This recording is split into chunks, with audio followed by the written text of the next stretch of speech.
clopotele bat și azi, răsună fără de răgaz. Cât vrei să stărui în păcat, tu, suflet nemângâiat, tu, inimă cu greu zăvor, tu, ochi aprins, tu, sârmic dor, tu, gând de patim lănțuit, Iisus pe cruce a murit, să capeți aripi, nu să cazi. Bat clopotele, bat și azi.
trebuit să fie o cruce grea de dus și o via dolorosa să fie trebuit, să sufere pe ea cerescul Fiu Iisus, ca eu, un păcătos, să fiu neprihănit.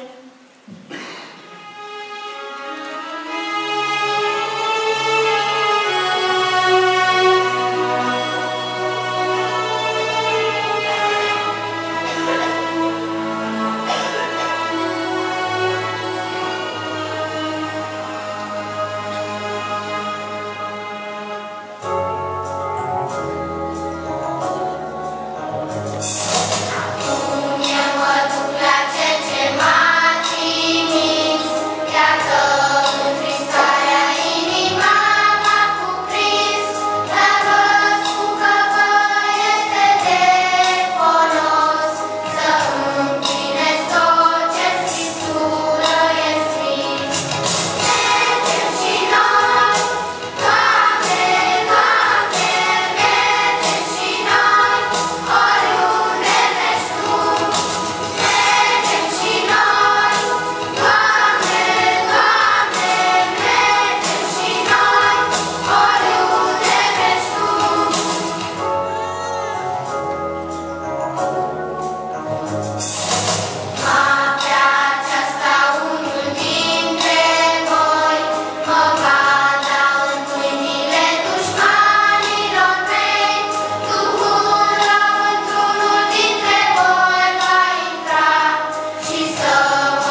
Nu patrupul era pătruns când el pe cruce s-a șternut, ci noi, cu sufletul ascuns, cu mii de patimi ne-am străpuns.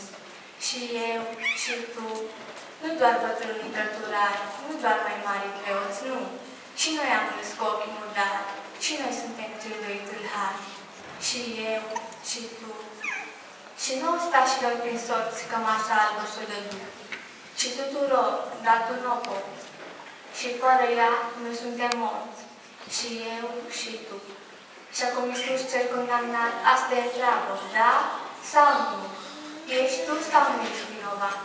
Eu am spus da și am fost certat. Dar tu,